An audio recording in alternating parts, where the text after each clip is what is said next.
Welcome to Global Decoded TV. We're about to discuss a very profound topic. The fire in the background rises. We send rovers to Mars to find dust and rocks. But while we stare at the sky, we are ignoring the monster beneath our feet. Think about it. We have never truly seen what is inside our own planet. The deepest we have ever dug is like scratching the skin of an apple. What if the core isn't just magma? What if it's occupied? From the screams recorded in Russia to the secret diary of Admiral Byrd, today we are going deep. Welcome to the well to hell. Let's start with a fact, a cold, hard fact.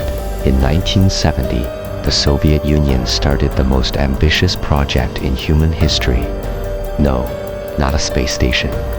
They wanted to drill a hole through the Earth's crust. They picked the Kola Peninsula, a frozen wasteland. For 24 years, they drilled day and night. The goal was 15 kilometers, but they stopped at 12. Why? The official story says higher than expected temperatures. They claim it got too hot for the drill bits, but that's the boring lie they tell the public. Imagine the pressure. Imagine the darkness. At 7 kilometers, they found microscopic fossils of single-celled life. Life buried under tons of rock. But as they went deeper, things started to get strange. At 12 kilometers deep, the temperature skyrocketed. They expected 100 degrees Celsius. Instead, it was 180 degrees. The rock down there wasn't solid anymore. It behaved like plastic, like scorching hot toothpaste.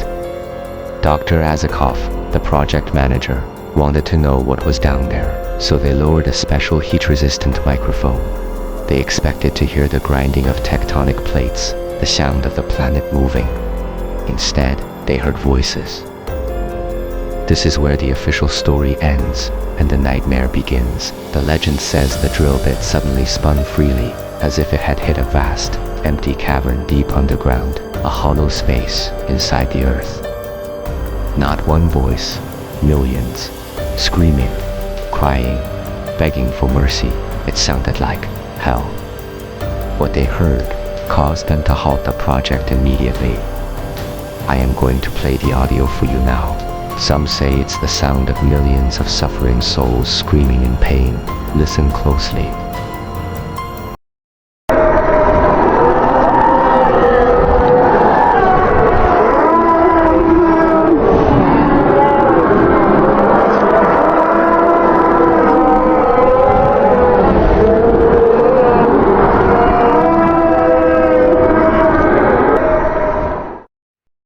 Did they really find hell?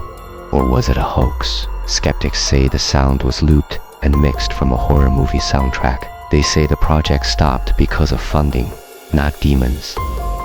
Yes, skeptics say the voice is a hoax, but if the world is a solid rock, how do you explain Admiral Richard E. Byrd? He wasn't a conspiracy theorist. He was a decorated officer in the US Navy. A hero. In 1947, during Operation High Jump in Antarctica, Byrd flew his plane over the South Pole, but his radio logs are insane. He reported seeing green forests, not ice, forests, in the middle of Antarctica. He described seeing giant animals, like mammoths, which should be extinct. And then, he saw a city, a crystal city shimmering with rainbow colors. Flying vehicles with swastika-like symbols intercepted his plane. They didn't attack, they guided him. They called themselves the Ariani. They told Byrd they lived inside the Earth. They were worried about humanity's use of atomic bombs. They warned him, "You have reached the point of no return." But the locals, the people who worked there, they tell a different story. They speak of a creature flying out of the hole. They speak of a gas that smelled like sulfur and death. Now connect the dots. The Russians dig a hole and hear screams. The Americans fly to the poles and find advanced civilizations. Is it possible that hell isn't a spiritual place? Maybe hell. Think about UFOs. We look for them in the sky. But what if they aren't coming from space? What if they are coming from the ocean? From the caves? From below? Science or supernatural? You decide. But remember, we have explored the stars, yet we have barely scratched the surface of our own planet. Maybe some doors are meant to stay closed.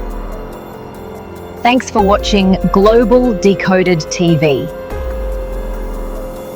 Don't forget to subscribe and sleep well if you can.